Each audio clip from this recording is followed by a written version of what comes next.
Në një kohë të largët, kur bota ishte ende e re dhe plot me magjepsje, në zemër të një pyje të madhe jetonte Luani më i fuqishëm i të gjitha kohërave. Emri i tij ishte Leoni, dhe hardhja e tij e artë shkëlqente në rrezet e diellit si flori i kulluar. Zëri i tij i fuqishëm mund të dëgjohej nga fundi një male në tjetrin, dhe kur ai vrinte, toka dridhej nën këmbët e tij të mëdha. Leoni ishte mbreti i pakontestueshëm i pyjes. Të gjitha kafshët e respektonin dhe i friksoheshin atij. Elefantët ulnin krerët kur ai kalonte, zebrët largoheshin me vrap nga rruga e tij, dhe madje edhe rinocerontët e fuqishëm bënin vend për të. Por Leoni nuk ishte vetëm i fuqishëm. Ai ishte edhe krenar, dhe kjo krenarinë e tij shpesh e çonte në telashe. Në të njëjtën pyll, por në një vrim të vogël pranë rrënjëve të një dushku të madh, jetonte një mi i vogël i quajtur Miki. Miki ishte kreatura më e vogël e pyjes, por kishte zemër të madhe dhe mend të mprehtë. Ndërsa Leoni sundonte me forcë, Miki mbjetonte me zgjuarsi dhe shpejtësi. Një ditë të bukur pranvere, Leoni po flinte nën hijen e një dushi të madh pas një vakti të bollshëm. Dielli ishte i ngrohtë, era e lehtë frymonte në përgjethet, dhe Leoni po shijonte një gjumë të ëmbël. Por fati deshi që pikërisht në atë moment, Miki po vraponte në përbar duke kërkuar fara për drek. Miki, i koncentruar në kërkimin e ushqimit, nuk e pa Luanin e madh që flinte dhe, pa e kuptuar, u ngjit mbi këmbën e tij të madhe. Pastaj, duke ndjekur një aromë të mirë, ai filloi të ngjitej lart nëpër trupin e Leonit. Kur arriti në qafë, këmbët e tij të vogla bën kërcënima të lehta mbi lëkurën e Leonit. Leoni u zgjua befas, i irrituar dhe i zemëruar.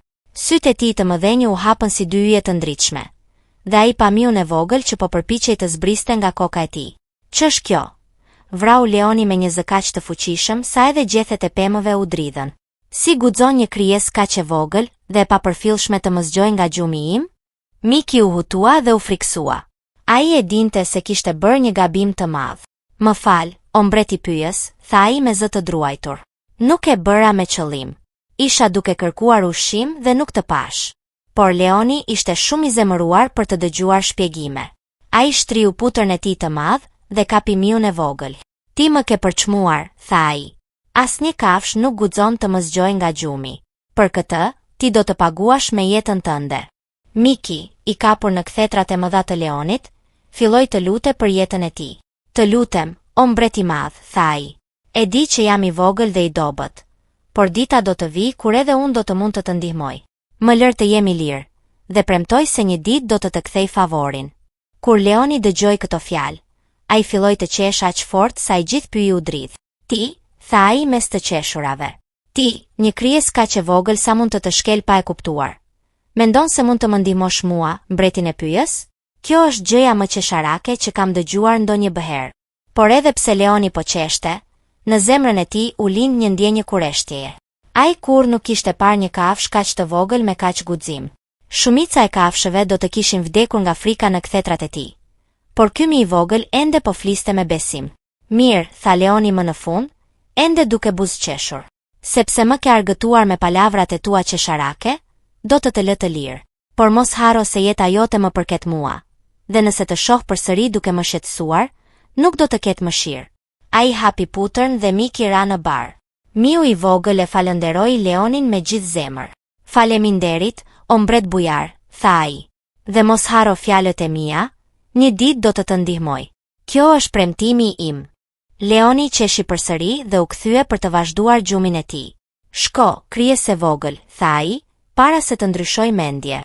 Miki u largua me vrap, por në zemrën e tij ai e dinte se fjalët e tij nuk ishin të kota.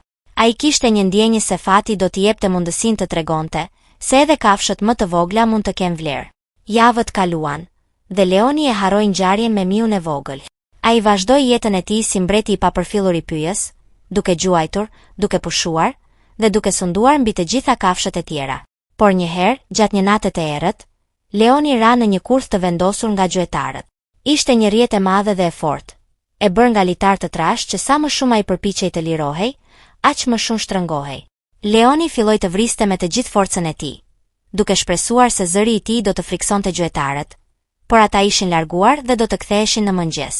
Për herë të parë në jetën e tij, Leoni ndjeu frikë të vërtetë. Ai kuptoi se pavarësisht nga sa i fuqishëm ishte, ekzistonin gjëra që nuk mund t'i mposhte me forcë.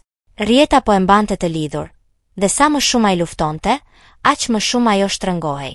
Ndërsa leoni po luftonte me dëshpërim, Miki po kalonte rastësisht pranë asaj zone. Ai dëgjoi tingujt e luftës dhe vrimat e leonit, dhe me kureshtje u afrua për të parë se çfarë po ndodhte. Kur Miki pa leonin e kapur në rrjet, nuk mund ta besonte. Mbreti i fuqishëm i pyes, kafsha që gjithë bota i friksohej, ishte i pafuqishëm si një zog i vogël në kafaz. Për një moment, Miki mendoi të largohej. Për fund, leoni e kishte poshtëruar dhe e kishte kërcënuar me vdekje. Por pastaj ai kujtoi fjalët e tij, premtimin që kishte dhënë. Edhe më rëndësishme, ai kuptoi se kjo ishte mundësia për të treguar se edhe kafshët më të vogla mund të kenë zemra të mëdha. Mbret leoni, thiri Miki. Unë jam këtu për të ndihmuar.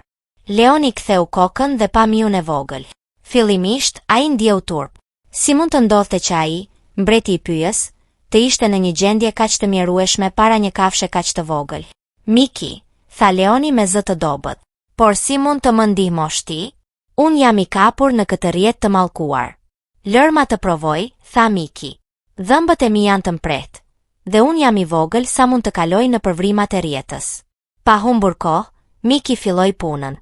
Ai u ngjit mbi rrjetën dhe filloi të kafshonte litarët me dhëmbët e tij të mprehtë. Ishte një punë e vështirë dhe e lodhshme. Litarët ishin të trashë dhe të fortë, dhe Miki duhej të punonte me kujdes për të mos u lodhur shumë. Ora pas ore, Miki punoi pa u ndaluar. Dhëmbët e tij po dhëmbnin dhe nofullat i dhimbnin, por ai nuk u dorëzua. Ai e dinte se nëse nuk e lironte leonin para se të vinin gjuetarët, mbreti i tij do të vdiste. Leoni, nga ana e tij, po shikonte me habi dhe admirim. Ai kur nuk kishte parë për kushtim të tillë. Ky mi i vogël, që ai e kishte përçmuar dhe e kishte konsideruar të pavlefshëm, po rrezikonte gjithçka për ta shpëtuar. Pse po bën këtë? Pyeti leoni. Unë të mallkova dhe gati të vrash. Miki ndaloi për një moment nga puna dhe i buzëqeshi leonit. Sepse të dhash një premtim, tha ai, dhe sepse besoj se të gjithë meritojmë një shans të dytë. Kjo përgjigje prekur thellë zemrën e leonit. Ai kuptoi se kishte qenë i gabuar rreth Mikit, dhe madje edhe rreth shumë gjërave të tjera në jetën e tij. Menjëherë pas agimit, kur dielli filloi të ngrihej, Miki kishte kafshuar sa duhet litare që leoni të mund të thyente rrjetën me forcën e tij. Me një vrim të fuqishme, leoni u lirua. Ai u ngrit në këmbë, i lirë përsëri, por ndryshe nga më parë. Kjo përvojë e kishte ndryshuar. Ai u kthye ka Miki, që ishte shtrirë në bar, i lodhur por i lumtur. Miki, tha leoni me një zë plot respekt, ti më ke shpëtuar jetën. Si mund të falënderoj? Nuk ka nevojë për falënderime, tha Miki. Kjo është ajo që bëjmë miqt për njëri tjetrin. Miq? Pyeti leoni. Ti do të ishe miku im? Patjetër, tha Miki me një buzëqeshje. Nëse ti dëshiron. Prej atë dite, leoni dhe Miki u bën miqt më të mirë. Leoni mësoi se forca e vërtet nuk qëndron vetëm në muskuj dhe kthet, por edhe në dashamirësi, besnikëri dhe guxim. Ai kuptoi se edhe kafshët më të vogla mund të kenë zemra të mëdha dhe mund të bëjnë gjëra të mëdha. Miki, nga ana e tij, mësoi se edhe kafshët më të fuqishme mund të kenë nevojë për ndihmë, dhe se miqësia e vërtet nuk njeh dallime madhësia apo force. Së bashku, ata filluan të ndanin aventurat. Leoni e mbronte Miki nga rreziqet e mëdha, ndërsa Miki e ndihmonte leonin të zgjidhte problemet që kërkuanin zgjuarsi më shumë se forcë. Kur kafshët e tjera të pyesi pan së bashku, ata kuptuan se diçka e re dhe e bukur po ndodhte. Një ditë, një thatësirë e madhe goditi pyjen. Uji po mbaronte dhe të gjitha kafshët ishin në rrezik. Shumë prej tyre erdhën tek leoni për ndihmë, por ai nuk dinte se çfarë të bënte. Forca e tij nuk mund ta sillte shiun. Por Miki kishte një ide. Unë di për një burim uji të fshehur në thellësitë e tokës, tha ai. Por hyrja është shumë e ngushtë. Vetëm unë mund të hyj. Ti mund të gërmosh për ta arritur. Së bashku, ata punuan ditë të tëra. Leoni gërmoi me kthetrat e tij të fuqishme, ndërsa Miki u fut në tunelet e ngushta për të gjetur burimin. Kur më në fund e gjetën ujin, ai filloi të rrjedh dhe të gjithë pyin u shpëtua. Për këtë vepër, të gjitha kafshët i respektuan edhe më shumë. Por jo vetëm si mbret dhe nënshtetas, por si shembull i asaj që mund të arrihet kur kafshët bashkëpunojnë. Me kalimin e viteve, historia e leonit dhe Mikit u bë legjend në pyll. Kafshët e vogla mësuan se ata mund të bëjnë dallim, pavarësisht madhësisë së tyre. Kafshët e mëdha mësuan se forca pa dashuri dhe respekt nuk ka vlerë të vërtetë. Leoni u bë një mbret më i mirë, i drejtë, i sjellshëm, dhe gjithmonë i gatshëm të dëgjojë edhe zërat më të vogla. Ai krijoi një këshill ku të gjitha kafshët, nga më të mëdhat tek më të vogëlat, kishin të drejtë të flisnin dhe të jepnin mendime.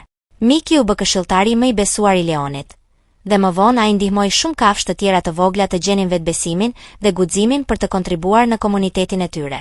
Një mbrëmje, ndërsa po shijonin perëndimin e diellit së bashku, Leoni i tha Mikit: "Ti e di se ti më ke mësuar mësimin më të rëndësishëm të jetës sime?" "Cili ishte ai?" pyeti Miki. "Se vlera e një kafsh ose e një personi nuk matet me madhësinë e trupit, por me madhësinë e zemrës dhe karakterit", tha Leoni. "Ti, edhe pse je i vogël, ke zemrën më të madhe që kam njohur ndonjëherë." Miki buzëqeshi. "Dhe ti më ke mësuar se forca e vërtet vjen kur e përdorim për të mbrojtur dhe ndihmuar të tjerët, jo për të frikësuar."